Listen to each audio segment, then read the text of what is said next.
Hello everybody, this is Glenn and this channel is Dugout to Cardboard. Welcome back and thanks for joining. This is a channel that I'm going to do a few things with. One, created as sort of a documentary of my past minor league playing experiences, and also weaving some topics together with sports card collecting. So I appreciate you joining today and talk to you a little bit about what today's episode is going to be about. Today I want to go all the way back to the beginning. Thought that was a good way to start and talk about my playing experiences even back in the Little League days. I've got some unique stories there to tell, as well as weaving together sports card collecting with that.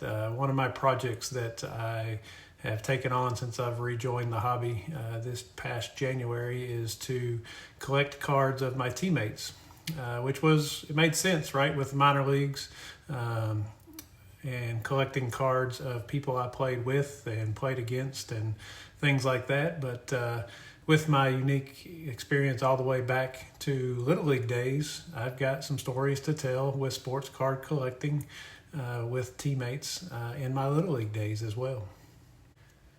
As I mentioned in one of my previous episodes, I was born in 1971. So this story today is going to be from 1982 and 1984. Like a lot of kids, I played Little League Baseball. There are lots of different divisions of Little League Baseball. A lot of people are familiar with the Little League division, which you see play the World Series in Williamsport, Pennsylvania every year. The league we had here was the AABC, American Amateur Baseball Congress. It was set up where, very similar to lots of other little leagues, you played each division for 2 years. So you had 10 and under, 12 and under, 14 and under, etc. They named the divisions uniquely with baseball players, Hall of Famers names. So 10 and under was Willie Mays division. 12 and under was the Pee Wee Reese division. 14 and under was the Sandy Koufax division. 16 and under was the Mickey Mantle division. AABC also had the same structure where you had, basically league play during the summer, moving into state tournaments, regional tournaments, culminating in a World Series as well for AABC for each division. So we had a team that was pretty consistent year over year and had some very good fortune when we were 10 and 12. We actually won the World Series title twice, once in the Willie Mays division in 1982 and once in the Pee Wee Reese division in 1984. I've got a lot of clippings and pictures and even videos, especially from the first one. Don't have any video from the second World Series, but I do have some clips I'll share here as we go forward in this episode today from the first World Series. They televised the championship game locally here for folks that couldn't travel to make it to support us. I also have some pictures and clippings. Again, as I mentioned, I did a really good job over the course of even my younger days, all the way through my minor league playing days, of keeping scrapbooks and newspaper articles and things like that. And so thankful I did that. I guess at the time, thought it was really cool. Hey, get your name or your team's names in the newspaper, and that was very neat. So I thought about keeping up with those. But so thankful today, looking back, almost 40 plus years ago, being able to look back on some of those articles and read through them and bring back the memories. This channel, as I mentioned, using it sort of as a documentation of my past for my family and friends. It's given me an opportunity to go back and read through some of that. And it's been so fun to read back through some of the game highlights and newspaper articles and pictures. And just the other night, flipping through some of those with my daughter, brought back a lot of good memories. And she got a big kick out of seeing some of the pictures of when I was just 10, 12 years old. So very neat stuff to go back and look upon, and so thankful that I've kept those over the years, and they'll contribute heavily to a lot of the episodes going forward. 1982, as I mentioned, the team was mostly made up of 10-year-olds. It was in the Willie Mays division. We won our league title that summer. We went 21-0, 21 wins, 0 losses over the course of the summer in our league play. We went to the state tournament, which was held pretty local to us. We won the state tournament. We actually had a loss in the state tournament, but we came back and ended up winning double elimination state tournament. We ended up winning and advancing to the regional. The regional, again, luckily for us, was in Tennessee as well. We had to travel to Newport, Tennessee. We won the Southeast region to make it to the World Series. And AABC Willie Mays division was in Rockford, Illinois, outside of Chicago. So we made it there, and we were teamed up against teams from all over.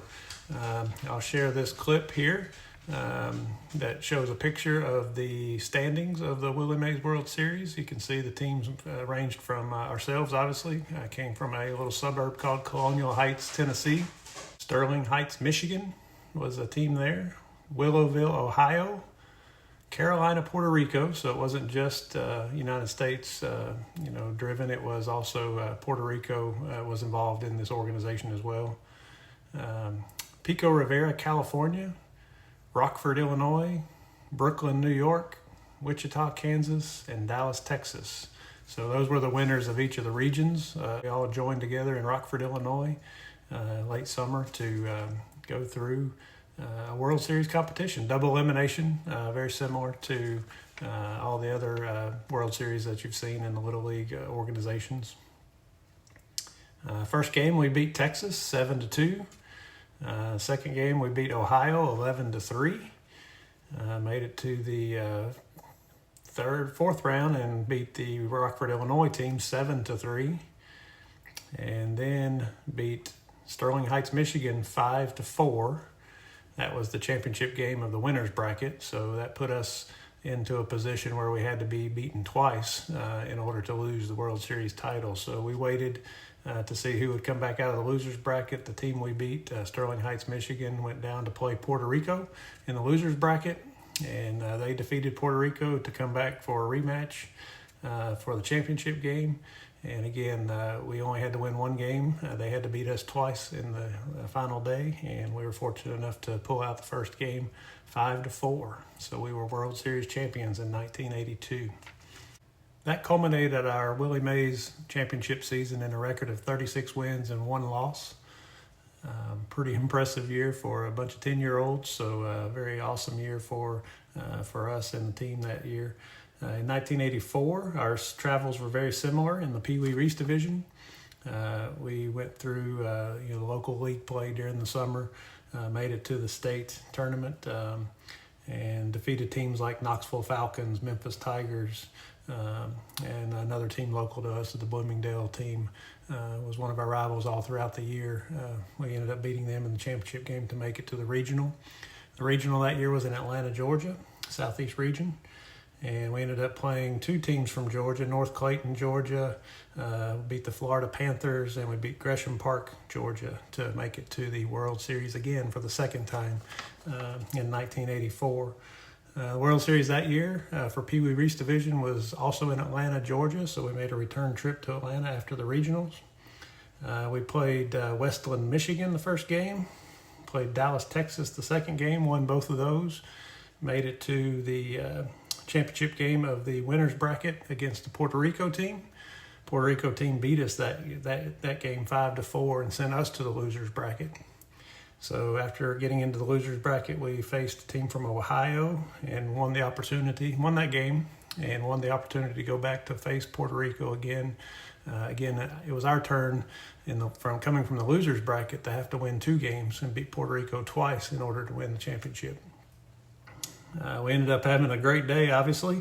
We won the first game 13-4 against the Puerto Rican team, forced a second game later that afternoon, and ended up winning that game 14-5 for our second World Series title in 3 years. This one in the Pee Wee Reese division for 12 years and under. The crazy thing was, it's 1986, fast forward 2 more years, and we almost went back to the World Series again. We made it through the state tournament, went to the Southeast region, and that year the Southeast Regional for the Sandy Koufax division for 14 and under players was in Miami, Florida. And I still remember a lot of conversations around the families of some even parents, definitely the kids, having their first plane trip going from here locally in Northeast Tennessee down to Miami, Florida for the regionals of the Sandy Koufax division. We played well. We ended up getting to the championship game in the regionals. So again, going for an opportunity to go back for a third World Series visit. And I guess that would have been 3 trips in 5 years. And got beat in the championship game by a team from Paducah, Kentucky. So unfortunately, we came up a little short that year, but just wanted to share some of the insights of a pretty magical run for our teams here locally in a little small town in Northeast Tennessee to actually win a World Series in 1982, win a second one in 1984, and almost make it back to the World Series again in 1986. So just incredible times thinking about it, and I want to share a little bit about that team, those teams. They were pretty consistent with the similar kids on the team, obviously, from year over year.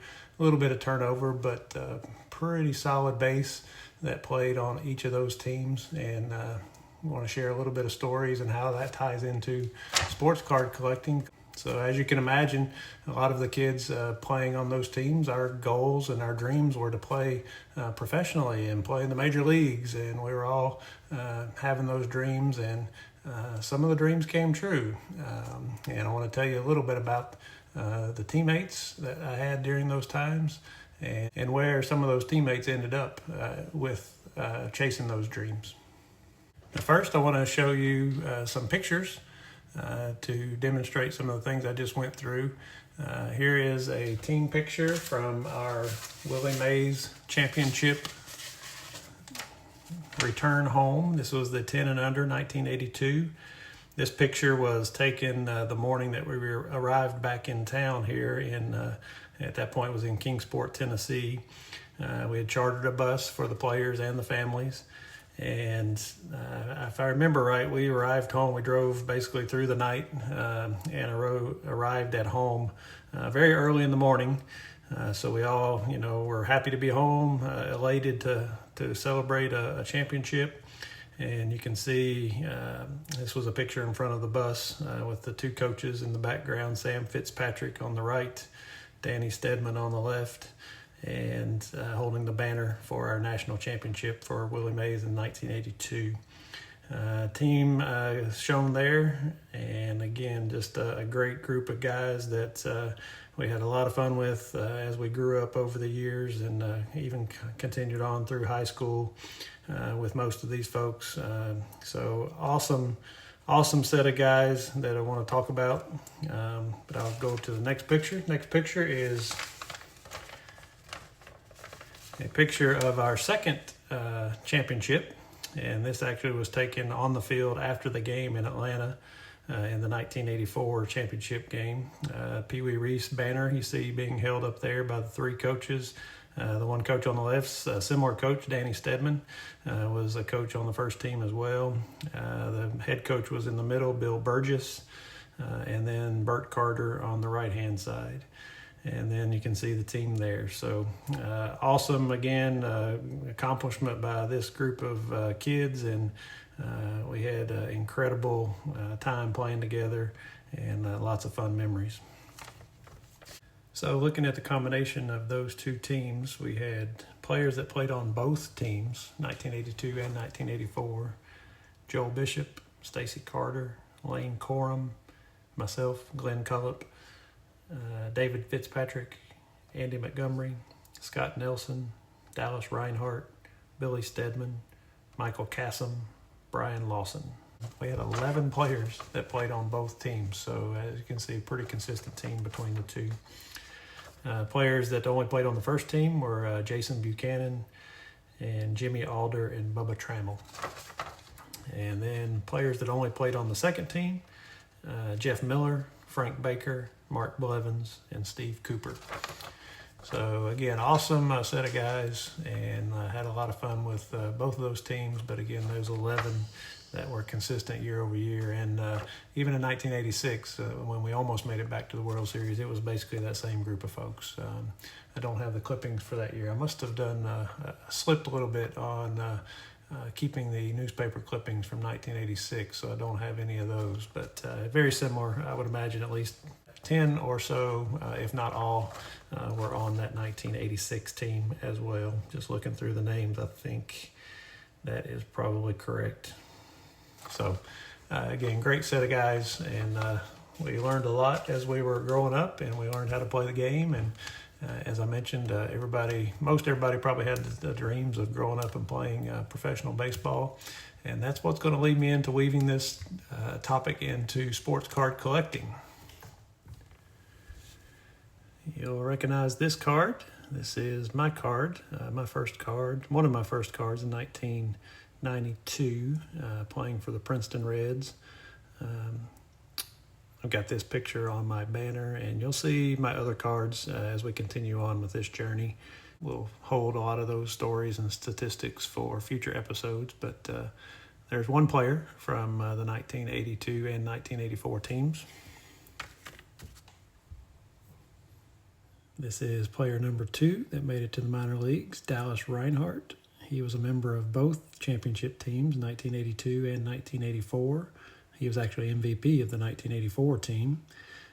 Dallas was in the California Angels organization and played 2 minor league seasons and made it to high single A classification. I'm not sure how minor league classifications are today, but back in the 90s, most major league teams' minor league farm system consisted of 2 rookie league teams. They would classify one of them as lower level and the second one as higher level. 2 single A teams, same thing. One would be lower level, one would be higher level, and then 1 double A team, 1 triple A team. So Dallas made it up to the high single A level with the California Angels. His statistics in those 2 years: he threw 133 innings as a pitcher, had 7 wins and 9 losses, and had an earned run average of 5.59. And in those 133 innings, he had 58 walks and 105 strikeouts. So again, great couple of seasons there for Dallas Reinhardt in the California Angels organization, and he was player number 2 that made the minor leagues from our championship teams. Player number 3, Jimmy Alder. He was on the 1982 championship team. He was in the Detroit Tigers organization and played 4 seasons in the minor leagues. He made it to Double A at his highest level, and he was a position player, and he had played in 352 games in those 4 seasons, had over 1,200 at-bats, and his batting average was .211 in those 4 seasons, and he hit 33 home runs, had 128 RBIs during those 4 seasons. So again, great accomplishments by Jimmy of making it to the minor leagues and playing those 4 seasons. Player number 4, David Fitzpatrick.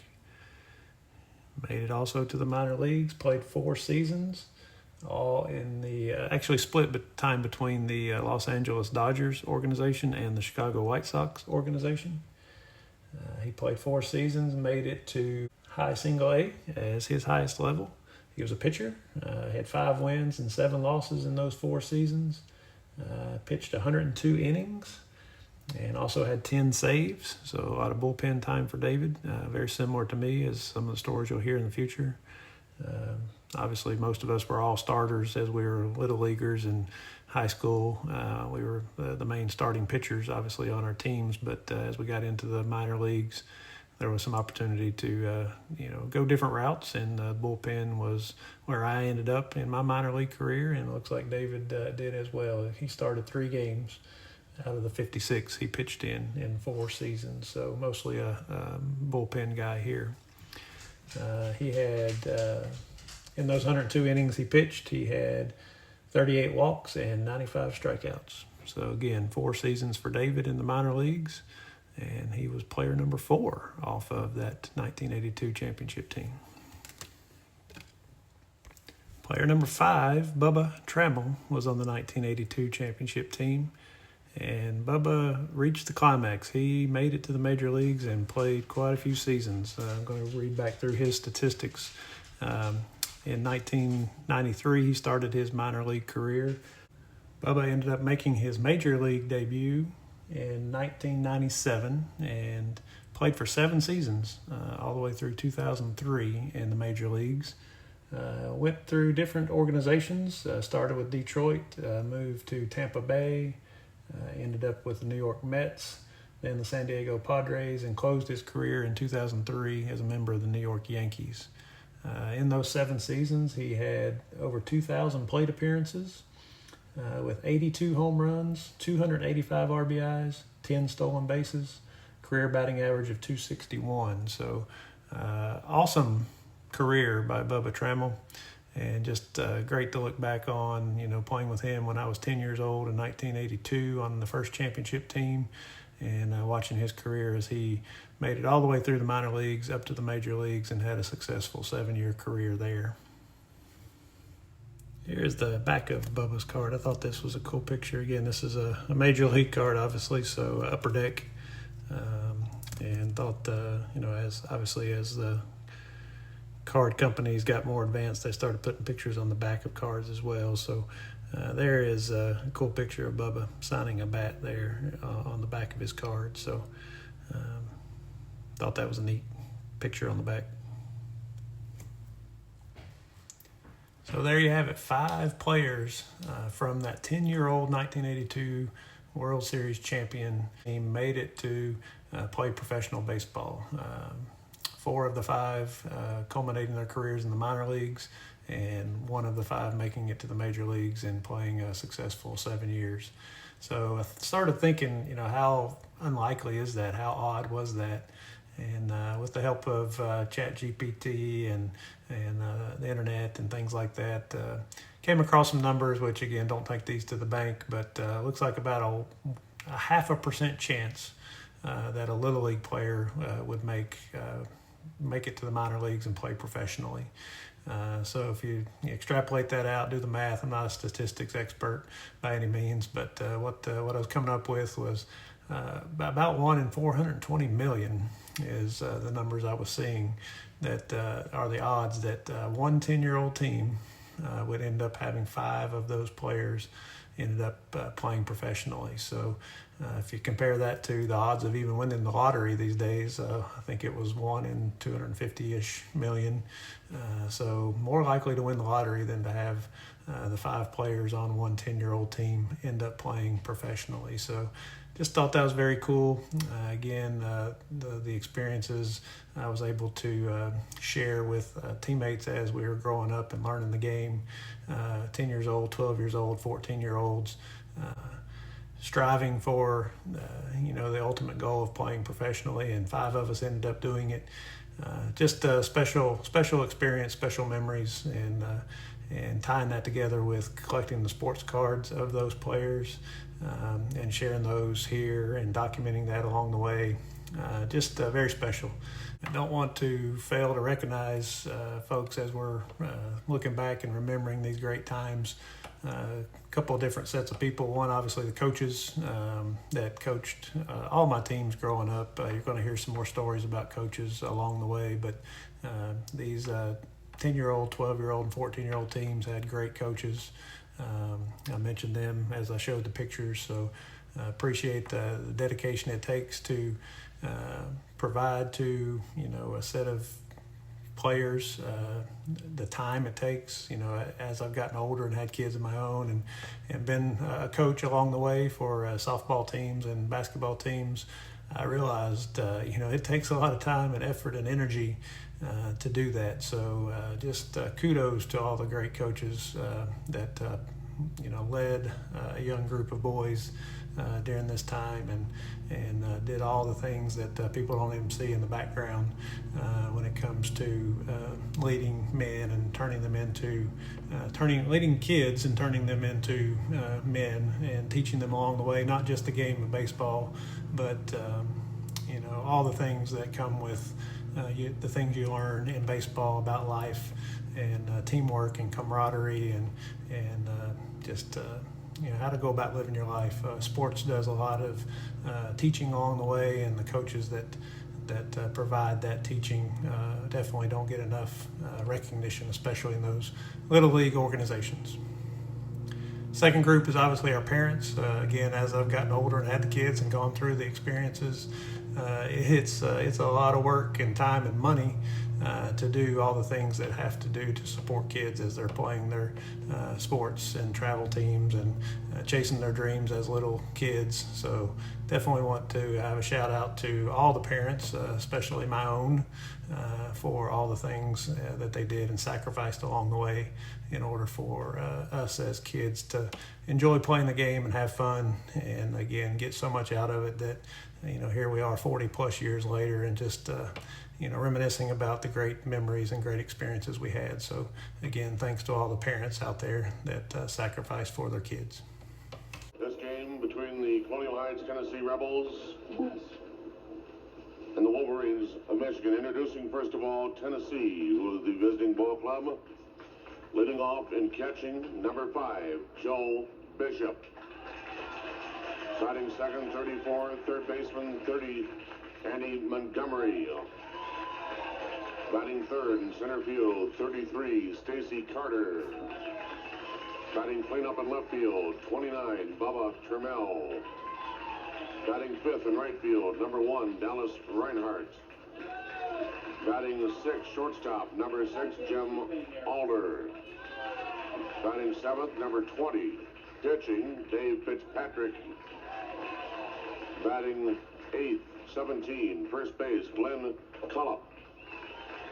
Batting ninth, second baseman, number 10, Mike Kassem.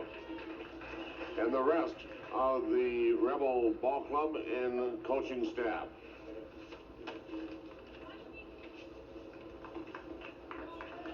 For the Wolverines of Sterling Heights, Michigan, leading off, number 3, center field. So I thought the introductions were pretty cool.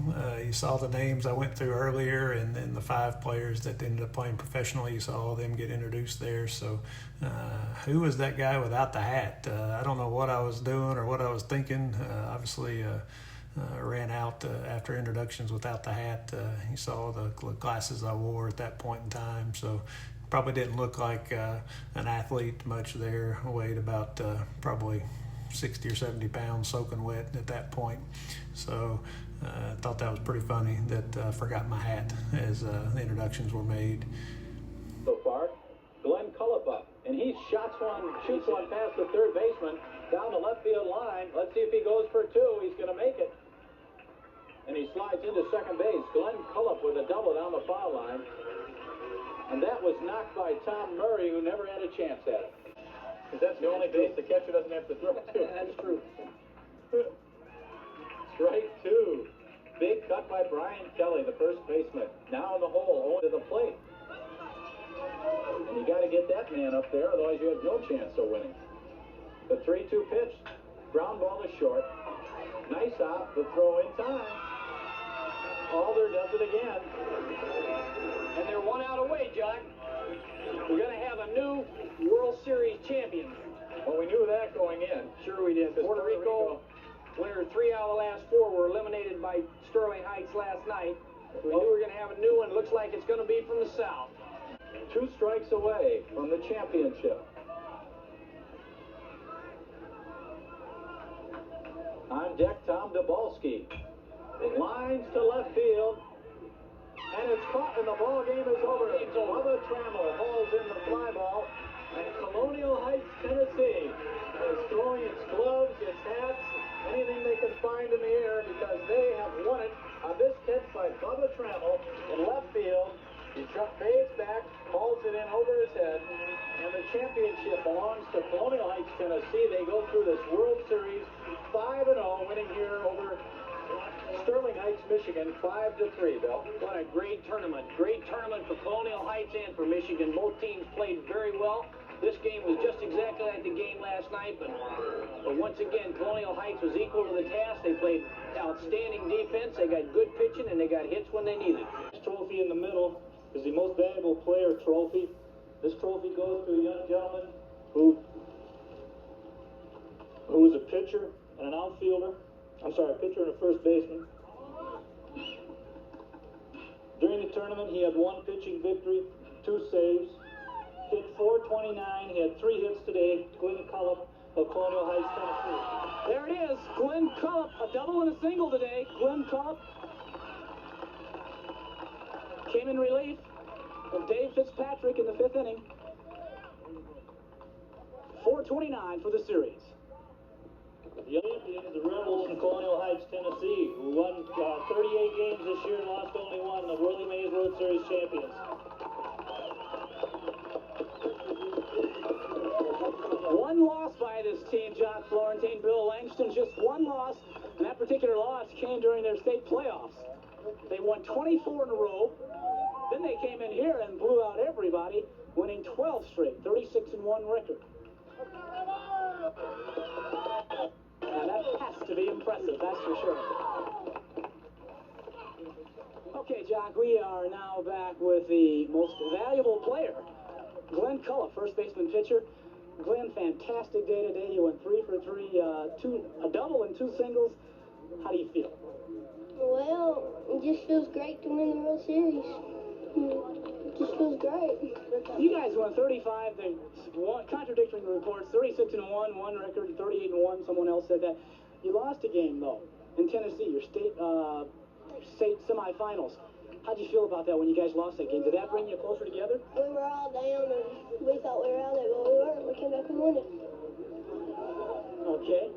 What would you rather play, pitcher or first base? You played first base for the first 4 innings, and then you came in and mopped up for Dave Fitzpatrick. Well, I'd rather play pitcher. You like that, huh? How long can that arm last, though? I don't know. Okay, thank you very much. Glenn Cullop, most valuable player, 429 on the season, or rather in the series here. I still have this. As you saw, I was fortunate enough to win the Most Valuable Player Award in the 1982 World Series. So again, team accomplishment. Obviously, we won the title. Had great performances by a lot of people.